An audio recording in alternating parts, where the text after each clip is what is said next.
नमस्कार, बहुत स्वागत है आप सभी का। मैं हूं आपके साथ सिरांधा शेखर और आप देख रहे हैं हर तस्वीर में कहानी है। मुंगेर की बहू शालिनी शेखर अपनी प्रतिभा के दम पर जहां जीतने निकल पड़ी हैं। मिसेस इंडिया वर्ल्ड के बाद अब उनकी निगाहें मिसेस इंडिया इंटरनेशनल पर टिकी हुई हैं।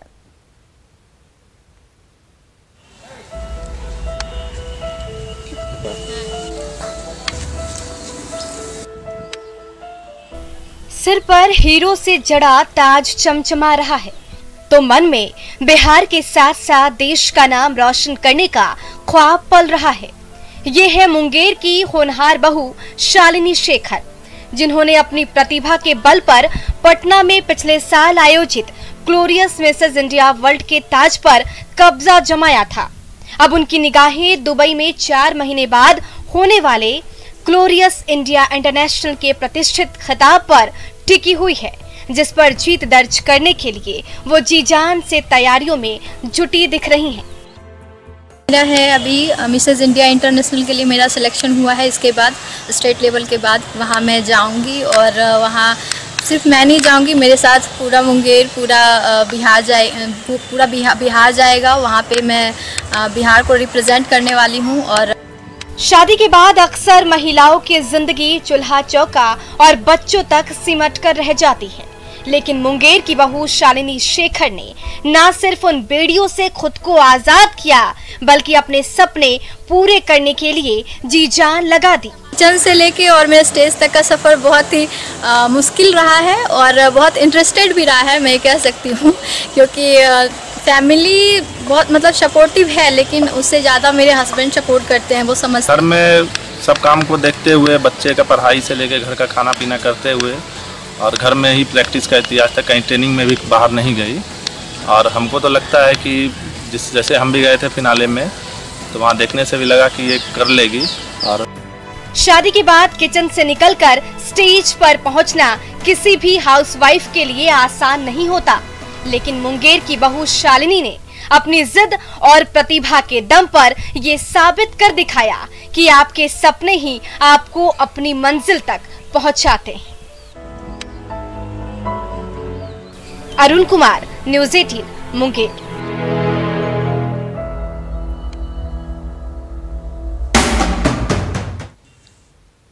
कैमूर के बिट्टू और उमेश की दोस्ती जयवीरों से कम नहीं है। साथ साथ बड़े हुए, जब बुरा वक्त आया तो साथ साथ उसका सामना किया और आज दोनों दोस्त एक साथ तरक्की के रास्ते पर बढ़ निकले हैं। लाइफ जयवीरों की दोस्ती की दुहाई तो हर कोई देता है। कैमूर के बिट्टू और उमेश की रियल लाइफ दोस्ती भी कुछ कम नहीं है। दोनों साथ साथ पले बढ़े, घर की जिम्मेदारी आई, फिर भी एक दूसरे का साथ नहीं छोड़ा। काम करने के लिए साथ साथ दिल्ली गए, लेकिन लॉकडाउन में दोनों की एक साथ नौकरी चली गई। तब दोनों दोस्तों को साथ साथ अपने गांव मोहनिया लौटना पड़ा। फिर भी दोस्ती की ये डोर कमजोर नहीं पड़ी और दोनों ने मिलकर बेकरी की फैक्ट्री शुरू कर दी। वहाँ पे हम लोग थे ना, तो लॉकडाउन में हम लोग पूरे 1.5-2 महीने बैठ गए थे पूरे। फिर हम लोग सोचते क्या करेंगे, तो हम एक हमारे संजय मित्र हैं वहीं पे, ये सब सामान बनाते हैं, तो उनसे हम संपर्क किया, तो ही हम लोग ये सामान दिलाए। रियल लाइफ के जयवीरों की इस मेहनत कश जोड़ी की मेहनत का ही कमाल है कि इनके हाथों से बने ब्रेड और बेकरी आइटम की डिमांड दिनों दिन इतनी बढ़ती जा रही है कि उसे पूरा करने में इनके पसीने छूट रहे हैं। अभी हम 2 ही लोग हैं, लेकिन हमारे पास लड़की का और पैसे का प्रॉब्लम है, इसलिए ज़्यादा नहीं हो रहा। ऑर्डर हमारे पास काफ़ी आ जाता है, लेकिन हम कर नहीं पाते हैं। तो आप जिला प्रशासन से क्या चाहते हैं? हम चाहते हैं कि हमको हेल्प किया जाए थोड़ा पैसे का।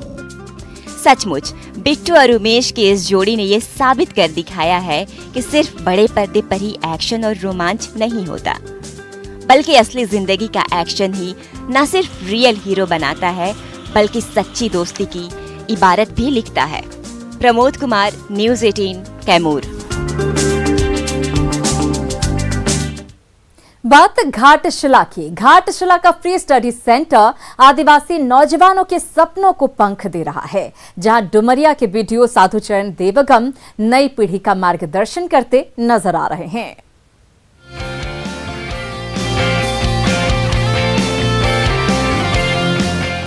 आंखों में सपने, दिल में चाहत और कुछ कर गुजरने का जज्बा, आत्मविश्वास से लबरेज डुमरिया के ये होनहार नौजवान भी पढ़ लिख कर अपने सारे ख्वाब पूरे करना चाहते हैं। हर किसी के मन में जेपीएससी और यूपीएससी जैसी प्रतिष्ठित प्रतियोगी परीक्षा में सफल होकर अफसर बनने की चाहत पल रही है। घाटशिला जैसे सुदूर इलाके में खुला शिक्षा का ये मंदिर ऐसे ही बच्चों के लिए वरदान साबित हो रहा है। जी, मैं पहली बार एक कोचिंग सेंटर खुला है, पहली बार मैं कोचिंग कर रहा हूँ। इससे पहले मैं घर में ही कुछ अपने स्तर से ही कोचिंग करता था, लेकिन यहाँ आके मुझे बहुत ही सुविधा मिल रही है कि इसमें बहुत तरह के हमें अनुभव प्राप्त हो रहे हैं। यहाँ विशेषकर हमारे प्रोफेसर और शिक्षक, शिक्षाविद यहाँ योगदान दे रहे हैं और हमें आशा है कि आगे भी हमें अच्छी उम्मीद की आस जगी हुई है। ग्रामीण क्षेत्र में भी बहुत सारा स्टूडेंट ऐसा है कि राज्य प्रशासनिक सेवा में जा सकता है, बशर्ते उसको सही रास्ता मिले, सही मार्गदर्शन मिले। यदि ऐसा हो तो ज़रूर यहाँ से निकलेगा। उस उम्मीद के साथ ये कार्यक्रम को चालू किया गया है, अध्ययन केंद्र को। कल तक ये होनहार नौजवान अपने सपनों तक पहुंचने का रास्ता तलाशने के लिए यहाँ वहाँ भटक रहे थे, लेकिन ना तो इनके पास बड़े बड़े शहरों के कोचिंग सेंटर की मोटी फीस चुकाने के पैसे थे और ना ही इन्हें रास्ता दिखाने वाला कोई था। ऐसे समय में डुमरिया के बीडीओ साधु चरण देवगम इन नौजवानों के लिए फरिश्ते की तरह आए और उनके सपने को पूरा करने के लिए निःशुल्क स्टडी सेंटर की नींव रख डाली। यहाँ पे हम लोग बेसिकली झारखंड लोक सेवा आयोग के द्वारा विज्ञापन निकाली गई है, उसके लिए बच्चों को तैयार कर रहे हैं ताकि हमारे यहाँ के ज़्यादा से ज़्यादा बच्चे राज्य सरकार के उच्चतम पदों पर सुशोभित हो सकें। इन बच्चों को अपने जैसा सुयोग्य अधिकारी बनाने के लिए साधु चरण देवगम का ये प्रयास वाकई काबिले तारीफ है। अगर हर अधिकारी ठान ले तो इलाके की तस्वीर और तकदीर दोनों बदल सकती है। घाटशिला से प्रवंजन कुमार की रिपोर्ट।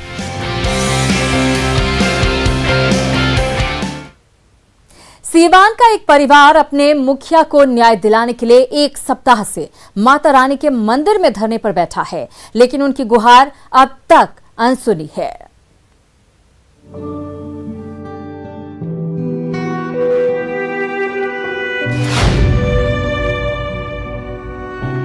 कड़ाके की ठंड में छोटे छोटे बच्चों को लेकर मंजू देवी जरती माता मंदिर में धरने पर बैठी हैं। एक सप्ताह होने को है, लेकिन ना प्रशासन को इनकी फिक्र है और ना पुलिस इनकी फरियाद सुनने को तैयार है।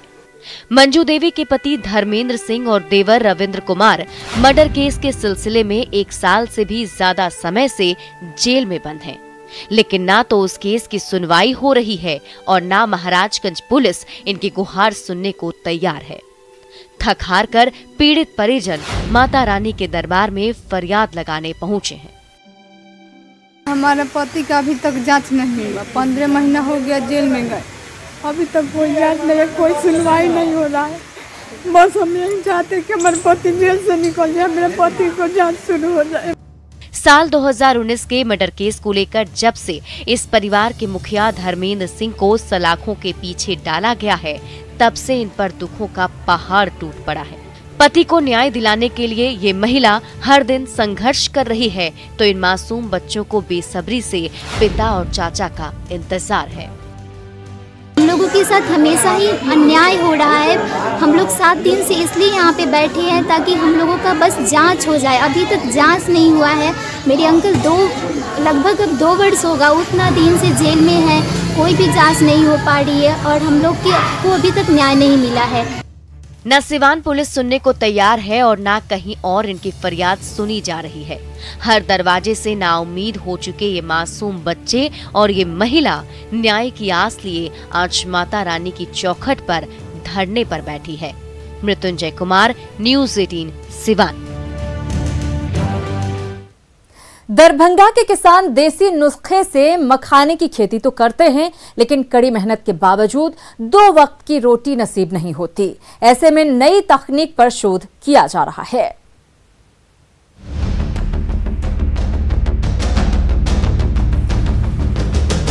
स्वाद और सेहत से भरपूर मखाना के जरिए मिथिला की शक्ल सूरत बदलने का सपना कई बार देखा और दिखाया तो जरूर गया, लेकिन ना कभी वो ख्वाब हकीकत बन सके, ना मखाना के जरिए रोजी रोटी चलाने वाले किसानों की जिंदगी में नया सवेरा आ सका, ना मिथिलांचल की तरक्की का दरवाजा खुल सका।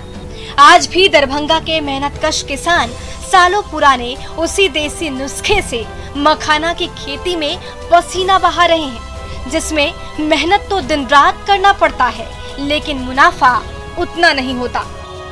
किसान पुरानी पद्धति के कारण कर रहे हैं ना, उनको घाटा लग जाता है ना, जैसे पानी देना है, बिजली की असुविधा है, समरसेबुल नहीं है, इस सब के कारण किसान पलायन कर रहा है। क्या करे बेचारा किसान। अगर ये सब सुविधा मिल जाए तो करेगा खेती, क्यों नहीं करेगा। दरभंगा के मखाना अनुसंधान केंद्र में मखाना से मिथिलांचल की तकदीर बदलने के लिए निरंतर रिसर्च हो रहा है। यहाँ मखाना की कई नई किस्में तो विकसित की गई। मखाना का उत्पादन बढ़ाने के लिए कई नई तकनीक पर भी निरंतर अनुसंधान हो रहा है।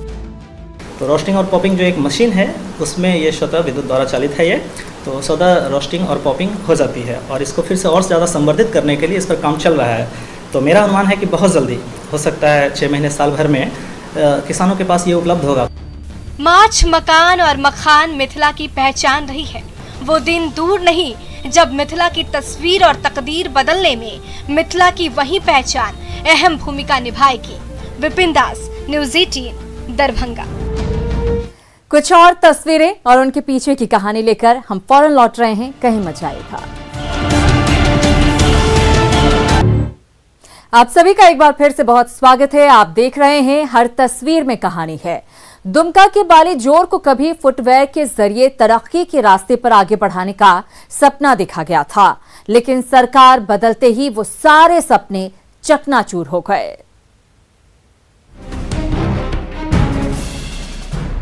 बालीजोर गांव के विकास की सुनहरी तस्वीर दिखाने के लिए कभी ये चमचमाता साइन बोर्ड खड़ा किया गया था, लेकिन कड़वी हकीकत ये है कि ना बालीजोर गांव की तस्वीर बदली है और न यहाँ के बाशिंदों की। तभी तो आज इस गांव की गलियां सुनसान पड़ी हैं और यहाँ के ग्रामीण काम की तलाश में कहीं दूर भटक रहे हैं। इस गांव में विकास का नया सवेरा लाने के लिए 2 साल पहले जो सपना देखा गया था, समय के साथ उसकी तस्वीर धुंधली पड़ती जा रही है। और जब चल रहा था तो मोटा मोटी हमको लगता है कि ग्रामीण महिलाओं का भी अच्छा खासा मतलब इनकम हो रहा था, और जब से मुकेश सर चले गए तब से ये बंद पड़ा हुआ है। बालीजोर गांव के बाशिंदों को रोजगार देने के लिए जब गांव के बीचों बीच फुटवेयर कंपनी की बिल्डिंग की नींव रखी जा रही थी, तो दुमका के विकास को नई दिशा मिलने की उम्मीद जग गई थी। लेकिन लाखों रुपए खर्च होने के बाद आज ये बिल्डिंग सुनसान पड़ी है, तो बालीजोर गांव के ग्रामीणों के सपने टूटते जा रहे हैं। हाँ, जब हम लोग के यहाँ डीसी गोद लिया हुआ था उसी समय तो यानी कि 1 साल जैसे ठीक चला, फिर बाद में जैसे वो चले गए वैसे हम लोग को मैंने यहाँ पर छोड़ दिया गया। कितना दिन से बंद है? लगभग 1 साल यही चला, इसके बाद नहीं चला। गांवों के विकास के लिए दावे तो कई किए जाते हैं, लेकिन सच्चाई यही है कि सालों से विकास के लिए तरस रहे बालीजोर जैसे गांव जब खुशहाल होंगे, तभी हमारा झारखंड तरक्की के रास्ते पर आगे बढ़ सकेगा। पंचन कुमार झा, न्यूज़ 18, पटना। हजारीबाग के बहोरनपुर में पुरातत्व विभाग की खुदाई में कई दुर्लभ बौद्धकालीन अवशेष मिले हैं। इसके जरिए हजारीबाग ही नहीं, झारखंड की तकदीर बदलने का सपना देखा जा रहा है। मिट्टी के टीले के अंदर से झांक रही भगवान बुद्ध की ध्यान मग्न मूर्तियां पूरी दुनिया को शांति का संदेश देती नजर आ रही हैं। पुरातत्व विभाग के ये माहिर कारीगर अपने हाथों से उन मूर्तियों को सामने लाने के लिए कड़ी मेहनत करते नजर आ रहे हैं। सीतागढ़ के बहुरनपुर के इस खुले मैदान में ऐसे कई ऐतिहासिक अवशेष बिखरे पड़े हैं, जिस पर गहराई से शोध होने पर इतिहास के कई अनसुलझे राज सामने आ सकते हैं। यह जगह इसलिए ज़्यादा महत्वपूर्ण है कि यह एक खुला प्रयोगशाला है। जो चीज़ हम लोग केवल पढ़ते हैं, किताबों तक सीमित रहते हैं, उसे हम लोग जीते जागते अपने आंखों से देख सकते हैं। इससे बड़ा उदाहरण क्या हो सकता है? झारखंड में एक पूर्ववर्ती जो सरकार थी, उन्होंने एक बौद्ध सर्किट के रूप में डेवलप करने को निर्णय लिया, जिसमें चतरा, इटखोरी, बोधगया से लेकर के हजारीबाग होते हुए यदि ये चीज़ें प्रूफ होती है आने वाले टाइम में, तो ये एक बहुत बड़ा पर्यटन केंद्र बनेगा। बहुरनपुर में 1 साल पहले भी पुरातत्व विभाग ने खुदाई की थी, जिसमें कई दुर्लभ बौद्धकालीन अवशेष मिले थे, लेकिन तब कोरोना के बढ़ते कहर और फंड की कमी की वजह से पुरातत्व विभाग को कामकाज बंद करना पड़ गया था। अब पुरातत्व विभाग की टीम एक बार फिर जब खुदाई करने पहुंची है, तो मिट्टी के अंदर दफन इतिहास के कई राज सामने आ रहे हैं।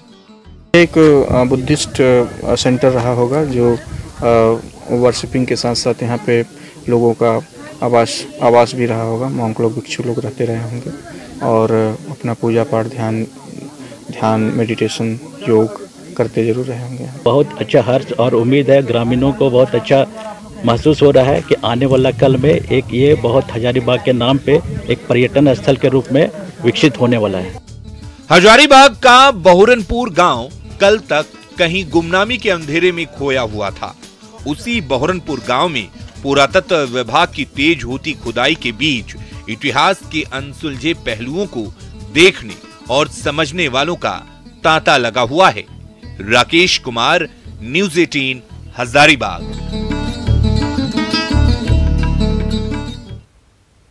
हमारे इस खास बुलेटिन में फिलहाल इतना ही, लेकिन न्यूज़ 18 बिहार झारखंड पर खबरों का सिलसिला लगातार जारी है।